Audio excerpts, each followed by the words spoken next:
যে আমার এখানে আসাটা ভোট চাওয়ার জন্য নয়, কারণ আমি জানি যে আমাদের জিত সুনিশ্চিত আছে, মানে আমরা জিতবই, সেটাতে কোনো কনফ্লিক্ট নেই, সেখানে কোনো কনফিউশন নেই।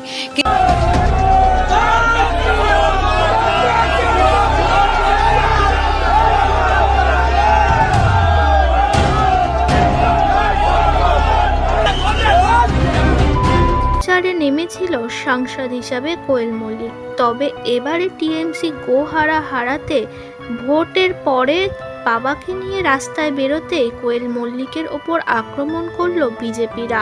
চোর চোর দলের লোক বলে স্লোগান দিল এবং জানালো কোয়েল মল্লিকের সিনেমা আর দেখা হবে না। কোয়েল মল্লিককে নিয়ে বিস্ফোরক মন্তব্য রেখেছে জনসাধারণ থেকে নেতারা। কেউ লিখেছে কোয়েল মল্লিককে আর কেউ পছন্দ করে না।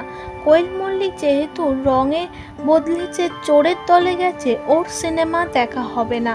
কারোর আবার মন্তব্য, এতদিন তোকে ভালোবাসতাম, তবে এখন থেকে তুই আমার চোখের বিষ, তোকে আর ভালোবাসবো না।